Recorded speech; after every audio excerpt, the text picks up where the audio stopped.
ಇತ್ತೀಚೆಗೆ ವಕ್ಫ್ ಬೋರ್ಡ್ ಇದರ ಸಂಬಂಧಪಟ್ಟ ಹಾಗೆ ಬಹಳ ದೊಡ್ಡ ಪ್ರಮಾಣದಲ್ಲಿ ಪರ ವಿರೋಧ ಪ್ರಾರಂಭ ಆಗಿದೆ.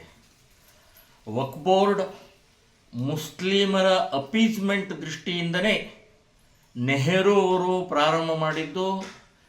PV ನರಸಿಂಹರಾವ್ ಪೀರಿಯಡ್ನಲ್ಲಿ ಅತ್ಯಂತ ಅವರಿಗೆ ಅನುಕೂಲ ಆಗೋ ಹಾಗೆ ಕಾನೂನುಗಳನ್ನು ರಚನೆ ಮಾಡಿಬಿಟ್ರು.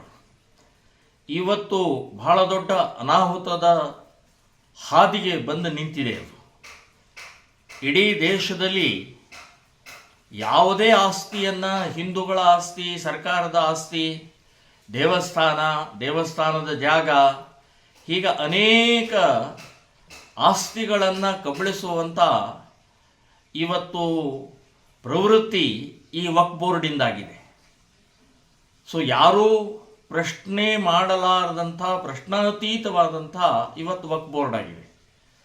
ಸೊ ಆ ಹಿನ್ನೆಲೆಯಲ್ಲಿ ನೆಹರೂನಿಂದ ಹಿಡಿದು PV ನರಸಿಂಹರಾವ್ ಹಿಡಿದು ಇಲ್ಲಿವರೆಗೆ ಕಾಂಗ್ರೆಸ್ಸು ಅವರ ಬೆಂಬಲವಾಗೇ ನಿಂತಿದೆ ವಿನಃ ಕಾನೂನಿನಿಂದ ಆಗ್ತಾ ಇರುವಂಥ, ವಕ್ಫ್ ಬೋರ್ಡ್ನಿಂದ ಆಗ್ತಾ ಇರುವಂಥ ಅನಾಹುತದ ಕಡೆಗೆ ಲಕ್ಷ್ಯ ಕೊಟ್ಟೇ ಇಲ್ಲ.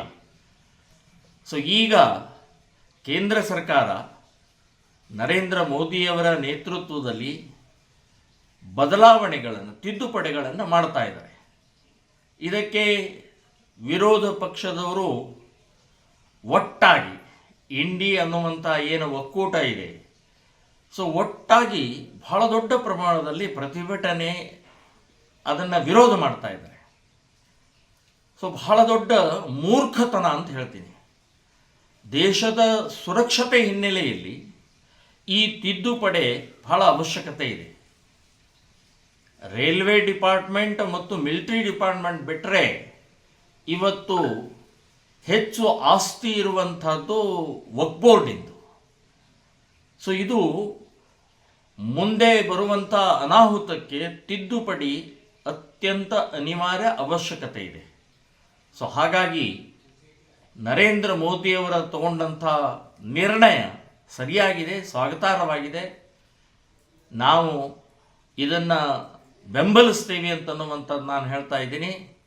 ಸೊ ಯಾವುದೇ ಪರಿಸ್ಥಿತಿಯಲ್ಲಿ ಈ ದೇಶದ ಸುರಕ್ಷತೆ ಹಿನ್ನೆಲೆಯಲ್ಲಿ ಆ ಬೆಳವಣಿಗೆ ಮಾಡ್ತಾ ಇರುವಂಥ ಈ ಏನು ತಿದ್ದುಪಡಿ ಇದೆ, ಇದು ಬಹಳ ಅವಶ್ಯಕತೆ ಅಂತ ನಾನು ಈ ಸಂದರ್ಭದಲ್ಲಿ ಹೇಳ್ತಾ ಇದ್ದೀನಿ.